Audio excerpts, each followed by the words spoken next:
ભરૂચ જિલ્લા કોંગ્રેસ દ્વારા મતદાર યાદી સુધારણા કાર્યક્રમમાં ગેરરીતિના આક્ષેપ સાથે કલેક્ટરને આવેદનપત્ર પાઠવ્યું હતું। આ દરમિયાન કચેરીમાં કોંગ્રેસના આગેવાનો અને કાર્યકરો સાથે પોલીસના ઘર્ષણના દ્રશ્યો સર્જાયા હતા। ભરૂચ કલેક્ટર કચેરી ખાતે આજે કોંગ્રેસના આગેવાનો અને પોલીસ વચ્ચે ઘર્ષણના દ્રશ્યો સર્જાયા હતા। SIR સ્પેશિયલ ઇન્ટેન્સિવ રિવિઝન પ્રક્રિયા અંતર્ગત ચોક્કસ વર્ગના મતદારોના નામ ખોટી રીતે મતદાર યાદીમાંથી કાઢી નાખવામાં આવ્યા હોવાના આક્ષેપ સાથે કોંગ્રેસના આગેવાનો આવેદનપત્ર આપવા પહોંચ્યા હતા। કોંગ્રેસના આગેવાનો કલેક્ટરની કેબિન બહાર જ બેસી વિરોધ પ્રદર્શન કરી રહ્યા હતા। આ દરમિયાન પોલીસે તેમને ત્યાંથી હટાવવાનો પ્રયાસ કરતા પરિસ્થિતિ તંગ બની હતી।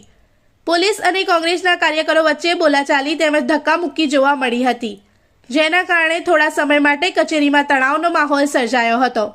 કોંગ્રેસે આક્ષેપ કર્યો હતો કે ભાજપના ઇશારે વહીવટી અધિકારીઓ કામ કરી રહ્યા છે અને લોકશાહી પ્રક્રિયામાં હસ્તક્ષેપ કરવામાં આવી રહ્યો છે। મતદારોના નામ ખોટી રીતે કાઢી નાખવાની કાર્યવાહી બંધ કરવામાં આવે તેમજ જવાબદાર અધિકારીઓ અને કર્મચારીઓ સામે તાત્કાલિક જરૂરી પગલાં લેવામાં આવે તેવી માંગ કોંગ્રેસ દ્વારા કરવામાં આવી હતી।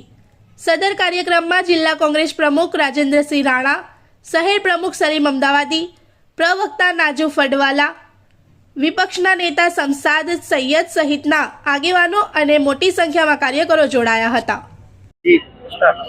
હાલમાં સરની પ્રક્રિયા ગુજરાતમાં ચાલી રહી છે અને નિષ્પક્ષ કરાવવી, તટસ્થ કરાવવી એ ચૂંટણી પંચની જવાબદારી છે। ત્યારે આ પ્રક્રિયામાં 15 તારીખ સુધી છેલ્લે વાંધો લેવાનું 7 નંબરનું ફોર્મ ભરવા માટે 15 તારીખ સુધી કોઈ ફોર્મ આવ્યા નથી। 16 તારીખે બી ના આવ્યા।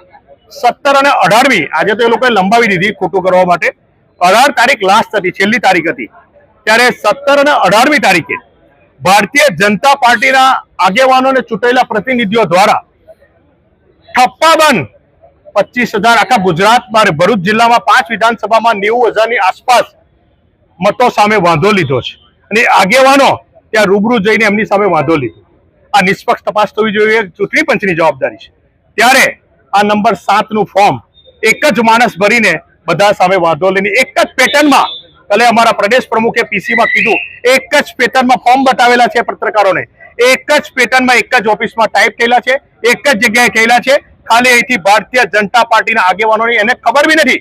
કેટલાક બનાવો એવા છે કે એમને પોતાને બી ખબર નથી કે મારી સહી થઈ ગઈ છે, એક જ માણસ બેસીને સહી કરીને બધા વાંધા લીધા છે। કોંગ્રેસના મતદારો જે સિક્યોર મતો છે ને અટકાવવા માટે, કેમ કે ચૂંટાયેલા પ્રતિનિધિ ભરૂચ જિલ્લાના મોકલાઈ ગયેલા છે, એમને હાર દેખાઈ ગયેલી છે। ત્યારે સ્થાનિક સ્વરાજ્યની ચૂંટણીમાં કોઈ પણ કાર્ય ભારતીય જનતા પાર્ટી જીતે એના માટે ટાર્ગેટેડ મતો ટાર્ગેટ કરી અને એમને કઈ રીતે વોટિંગ ના કરી શકે એના માટે આ કાર્યવાહી કરવા જઈ રહ્યા છે। નંબર 7 ભરી અને અમે માહિતી માંગી છે, સીસીટીવી ફૂટેજ કે કોણ આપવા આવ્યું, કયા ફોર્મના કયા બૂથ પર કોના મત સામે વાંધો લીધો છે। અમારા કોંગ્રેસના ચૂંટાયેલા પ્રતિનિધિઓ, કોંગ્રેસના વર્ષોના હોદ્દેદારો, 40 વર્ષથી જે કોંગ્રેસ પાર્ટીનું કામ કરે છે, એમની સામે પણ વાંધો લેવામાં આવ્યો। હું એક જ દાખલો આપીશ, બધા અનેક દાખલા છે। આમોદ તાલુકાની વાત કરું તો અનોર ગામનો માણસ કોઠી ગામની અંદર વાંધો લે તો આ પરિસ્થિતિ કઈ રીતે હોય કે એને કઈ રીતે ખબર પડે કે આ છે કે નહીં? એટલે બિલકુલ ખોટું વાહિયાત કરવામાં આવેલું છે।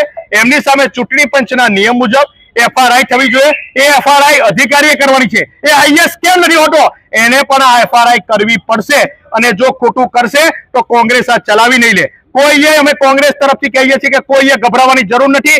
સુપ્રીમ કોર્ટ સુધી લડવાની થશે તો કોંગ્રેસ પાર્ટી આ માટે લડવા તૈયાર છે।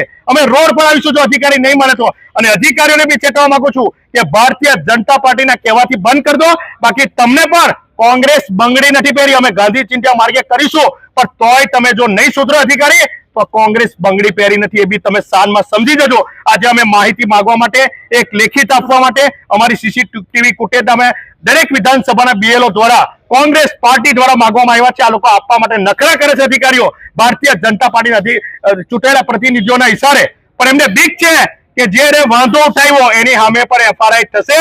તમે નહીં કરો તો અમે કરીશું અને ફોર્મ નંબર 7 ઓનલાઈન કરવાનું અને બધું કરવાની કાર્યવાહી બંધ થાય અને જ્યાં સુધી આ પૂછપરછ ચોક્કસતા ના આવે ત્યાં સુધી સમગ્ર કાર્યવાહી બંધ થાય અને આ ખુલ્લા પડે એની અમે FRI ની કાર્યવાહી થાય એની માંગણી સાથે અમે કલેક્ટરશ્રીને રજૂઆત કરવા આજે જિલ્લા ચૂંટણી પંચ સમક્ષ અમે ભરૂચ જિલ્લાના આગેવાનો ભેગા મળીને આવ્યા છે। इस वीडियो को लाइक करें, हमारे चैनल को सब्सक्राइब कर बेल आइकन जरूर प्रेस करें हमारी न्यू वीडियो सबसे पहले देखने के लिए।